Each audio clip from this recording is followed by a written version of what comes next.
Welcome guys to another video. আজকের ভিডিওত আলোচনা করব যে ভবিষ্যতে কিবা টার্গেট আছে, প্ল্যানিং আছে, গোল আছে। সেই গোলের জন্য আজকের দিন থেকে এসআইপি কি হিসাবে প্ল্যানিং করবেন, মিউচুয়াল ফান্ডে কি হিসাবে প্ল্যানিং করে ইনভেস্ট করবেন, সেই বিষয়ে আলোচনা করব। তো চলুন যাই স্ক্রিনে গিয়ে আমি গুগলে সবার প্রথমে সার্চ দিলাম star SIP, STAR, star SIP, star SIP search দিলাম গুগলে।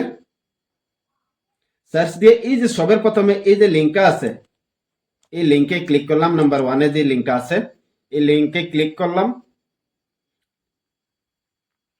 ক্লিক করার পর এই ওয়েবসাইটটা খুলে গেছে। তো সবার প্রথমে আমি যাব ক্যালকুলেটরে ক্লিক করলাম। ক্লিক করে এই জায়গাত অনেকগুলা ক্যালকুলেটর আছে, SIP, লামসাম, SWP, তারপর আছে গোল। তো আমরা গোলে ক্লিক করলাম। গোলে ক্লিক করে এই জায়গাত প্রেজেন্ট ভ্যালুর জায়গাত আমরা লিখবো যে আজকের দিনও আপনার গোলটার জন্য আজকের দিনও কত টাকা লাগবে সেই টাকাটা আমরা ইনপুট করবো এই জায়গাত। এক্সাম্পল হিসাবে ধরুন আপনি একটা ঘর বানাইতে চাচ্ছেন, আজকের দিনে সেই ঘরটার দাম হলো 10 লাখ টাকা। একদম স্টার্টিং থেকে নিয়ে ফিনিশিং পর্যন্ত 10 লাখ টাকা লাগবে। তো সেই 10 লাখ টাকাটা আমরা এই জায়গাত ইনপুট করব। 10 লাখ টাকা ইনপুট করলাম। তারপর নাম্বার অফ ইয়ার্স। তো এই জায়গাত নাম্বার অফ ইয়ার্স এর জায়গাত যে কত বছর পর আপনি এই ঘরটা বানাবেন, কারণ 10 লাখ টাকা আজকের দিনও লাগে এই ঘরটা বানাইতে হলে। তো এই ঘরটা আপনি কত বছর পরে বানাবেন। তো এক্সাম্পল হিসাবে আমি ধরি যে 10 বছর পরে ঘরটা বানাবো আমি। তো 10 এই জায়গায় 10 সিলেক্ট করে দিলাম নাম্বার অফ ইয়ার্স 10। তারপর ইনফ্লেশন মানে কি? ইনফ্লেশন হলো প্রতি বছরে টাকার দামটা কম হওয়া, প্রতি বছরে আপনার টাকাটার ভ্যালু কম হওয়া। তো সেই ইনফ্লেশন বর্তমান ভারতবর্ষের ইনফ্লেশন গভর্নমেন্ট মতে দেখলে 8% আছে। তো এই জায়গাতে আমরা 80 সিলেক্ট করব।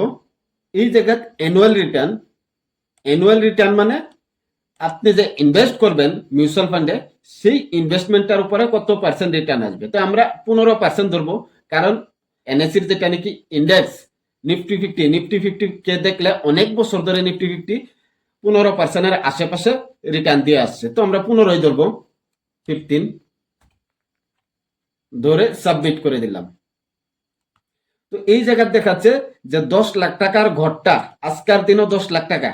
সেই ঘরটা যদি আমি 10 বছর পরে বানাই, আর ইনফ্লেশন যদি ভারতবর্ষের ইনফ্লেশন 8% থাকে, আর আমি যে টাকাটা নাকি ইনভেস্ট করবো মিউচুয়াল ফান্ডে সেই টাকাটার উপরে যদি 15% রিটার্ন আসে, তাহলে আমার 7,705 টাকা এসআইপি করতে লাগবে যে কোনো ফান্ডে মানে কি যে জায়গা 15% রিটার্ন আসবে। কারণ আমি 15% রিটার্ন ধরেছি এই জায়গা। যদি আপনি 20% রিটার্ন ধরেন, তা এই জায়গা যদি 20 দেন, তাহলে আপনার সেই রকম ফান্ডে ইনভেস্ট করতে লাগবে যে ফান্ডে নাকি 20%-এর আশেপাশে রিটার্ন আসে। তো আমি 15% ধরেছি। যে কোনো ইন্ডেক্স ফান্ডে ইনভেস্ট করলে লং টার্মে আমরা দেখেছি যে 15%-এর আশেপাশে রিটার্নটা এসে যায়, সেই জন্য আমি 15% ধরেছি। তো 15% রিটার্ন যদি আসে, তাহলে 10 বছরের পর আমার টাকা লাগবে কত ঘরটা বানাইতে হলে? 21,58,925,000। আর এই টাকাটা লাগবে এই ঘরটা বানাইতে হলে, যে ঘরটার দাম নাকি আজকের দিনও বানাইলে 10 লাখ টাকা, কিন্তু 10 বছর পরে বানাইতে হলে এই ঘরটাই 21 লাখ টাকার উপরে লাগবে। আর সেই টাকাটার জন্য আমার আজকের দিন থেকে 7,705 টাকা এসআইপিতে ইনভেস্ট করতে লাগবে যে কোনো ফান্ডে মানে কি আরেকবার বলে দিই, 15% রিটার্ন যাতে আসে এরকম ফান্ডে ইনভেস্ট করতে লাগবে।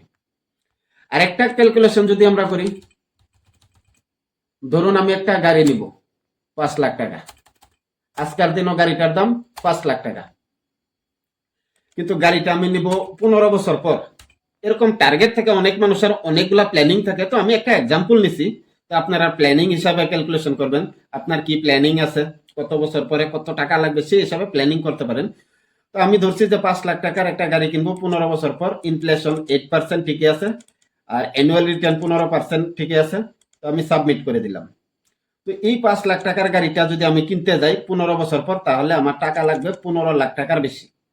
কারণ আজকের দিনের 5 লাখ টাকার গাড়িটা 15 বছর পরে কিন্তু 5 লাখ টাকায় থাকবে না। বস্তুর দাম সময় সময় বেড়েই থাকে, এটা আমরা জানি ইনফ্লেশনের কারণে। তো 15 লাখ টাকার গাড়িটা যদি আমি 15 বছর পর কিনতে যাই, তাহলে আজকের দিন থেকে আমার যে কোনো ফান্ডে 2415 রুপিস আমার ইনভেস্ট করতে লাগবে, যে কোনো মিউচুয়াল ফান্ডে। যে কোনো মিউচুয়াল ফান্ডে মানে যে জায়গা 15% রিটার্ন আসবে সেই রকম ফান্ডে। তো আমি 15% ধরেছি, কারণ যে কোনো ইন্ডেক্স ফান্ডে যদি আমরা ইনভেস্ট করি লং টার্মে 15%-এর আশেপাশে রিটার্ন এসে যায়, সেই জন্য আমি 15% ধরেছি। তো এই হিসাবে যে কোনো প্ল্যানিং আছে, আপনার গোল আছে ফিউচারে, তো সেই গোলের অ্যামাউন্টটা এই জায়গায় ঢেলে নেবেন, যে আজকের দিনের অ্যামাউন্টটা ডালবেন এই জায়গায়। ধরুন আপনার ছেলে মেয়ে তারার এডুকেশনের জন্য টাকা লাগবে, তো আজকের দিনও ধরুন একটা ডিগ্রি ক্লিয়ার করার জন্য ধরুন এক্সাম্পল হিসাবে 10 লাখ টাকা লাগে, 10 লাখ টাকা। তো এই 10 লাখ টাকাটা এই জায়গায় ঢালবেন, কারণ আজকের দিনের ডিগ্রিটা কত লাগে সেই ভ্যালুটা ঢালবেন, প্রেজেন্ট ভ্যালুটা। তারপর কত বছর পরে টাকাটা লাগবে আপনার এই ডিগ্রিটা ক্লিয়ার করার জন্য, তো সেই বছরটা এই জায়গায় সিলেক্ট করবেন। এক্সাম্পল হিসাবে ধরুন 10 বা 12 বছর, তো আমি 12 বছর এই জায়গায় সিলেক্ট করে দিলাম। ইনফ্লেশন 8 আছে, 8ই থাকতে দিবেন। আর রিটার্নটা এই জায়গায় 15 ধরেছি, সাবমিট করে দিলাম। সাবমিট করে দেওয়ার সাথে সাথে এই জায়গায় দেখাচ্ছে আজকের দিন থেকে আপনার 6291 রুপিস এসআইপি করতে লাগবে মিউচুয়াল ফান্ডে, যদি আপনি এই 10 লাখ টাকার ডিগ্রিটা 12 বছর পরে করতে চান।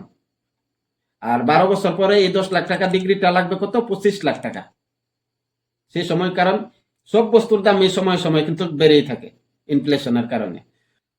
তো এই হিসাবে ভবিষ্যতে যদি কোনো প্ল্যানিং থাকে বা গোল থাকে, টার্গেট আছে, তো সেই টার্গেটকে আজকের দিনও কত টাকা লাগে সেটা এই জায়গা দিয়ে, তারপর কত বছর পরে আপনার সেই কাজটা বা সেই প্ল্যানিংটা আছে বা সেই টার্গেটটা আছে, গোলটা আছে, সেটা এই জায়গা দিয়ে, ইনফ্লেশনটা এই জায়গা দিয়ে, অ্যানুয়াল রিটার্নটা এই জায়গা দিয়ে ক্যালকুলেট করে নেবেন। তারপর যে অ্যামাউন্টটা আসবে এসআইপি অ্যামাউন্টটা, সেই অ্যামাউন্টটা যে কোনো মিউচুয়াল ফান্ডে ইনভেস্ট করে আপনি তৈরি করতে পারেন ভবিষ্যতের জন্য আজকের দিন থেকে। তো অনেক মানুষের অনেকগুলা গোল থাকে, প্ল্যানিং থাকে, তো সেই হিসাবে অনেকগুলা মিউচুয়াল ফান্ডে এই হিসাবে প্ল্যান করে এসআইপি করতে পারেন ভবিষ্যতের জন্য। আরেকটা কথা, এই জায়গা অ্যানুয়াল রিটার্নটা যে 15% ধরেছি আমি, 15% কোন জায়গায় থেকে আসবে, তো চলুন গিয়ে দেখি কোন ফান্ডে ইনভেস্ট করলে 15% আসবে। তো আমি এসআইপি তে ক্লিক করলাম উপরে। এসআইপি তে ক্লিক করার পর এই জায়গা র্যান্ডমলি সিলেক্ট আছে ইকুইটি স্মল ক্যাপ, তো স্মল ক্যাপেই থাকুক, 15 বছর আছে, অ্যামাউন্ট 5000, তো এগুলাই থাকুক। তো নিচে গিয়ে আমরা দেখি স্মল ক্যাপের মাঝে, কারণ আমরা 10-12 বছরের জন্য প্ল্যানিং করেছি ক্যালকুলেশনের মাঝে, যতগুলা ক্যালকুলেশন আমি করেছি সবগুলা 10 বছরের উপরেই ছিল। তো লং টার্মের জন্য যদি ইনভেস্টমেন্ট করবো 10 বছরের জন্য, তাহলে স্মল ক্যাপ সবের থেকে ভালো, কারণ আমরা জানি যে সবের থেকে বেশি রিটার্ন দেয় লং টার্মের মাঝে স্মল ক্যাপে। তো লং টার্মের মাঝে স্মল ক্যাপের রিটার্ন ভালো দেয়। তো স্মল ক্যাপের মাঝে আমরা গিয়ে দেখি যে লং টার্মের মাঝে কতটুকু রিটার্ন দিয়েছে। তো এই জায়গা দেখলে 23-24% রিটার্ন দিয়েছে এসবিআই স্মল ক্যাপ, ডিএসপি দিয়েছে 15 বছরের মধ্যে 21%, ফ্র্যাঙ্কলিন দিয়েছে 21%, কোয়ান্ট স্মল ক্যাপে দিয়েছে 21%, কোটক স্মল ক্যাপে দিয়েছে 21%, এইচডিএফসি স্মল ক্যাপে দিয়েছে 20%। তো এই জায়গা সবের থেকে নিচে যেটা আছে নাকি আদিত্য বিড়লা সান লাইফ স্মল ক্যাপ ফান্ড, এই ফান্ডের সবের থেকে কম দিয়েছে 16%। তো যদি সবের থেকে খারাপ ফান্ডেও যদি ইনভেস্ট করে দেন, তাহলেও 16% রিটার্ন আসবেই আসবে। এই জন্য আমি 15% ধরেছিলাম অ্যানুয়াল রিটার্নটা, কারণ যদি খারাপ ফান্ডেও ইনভেস্ট করেন 15% তো আসবেই, কারণ ইতিহাসে আমরা দেখেছি। তো এই হিসাবে প্ল্যানিং করবেন সুন্দর করে, আপনার কি টার্গেট আছে বা গোল আছে ভবিষ্যতে, সেই গোলগুলাকে এই হিসাবে ক্যালকুলেট করে তার জন্য কত টাকা এসআইপি হয় আর কোন ফান্ডে দিবেন এই হিসাবে দেখে ফান্ডগুলা সিলেক্ট করে আজকের দিন থেকে এসআইপি স্টার্ট করতে পারেন।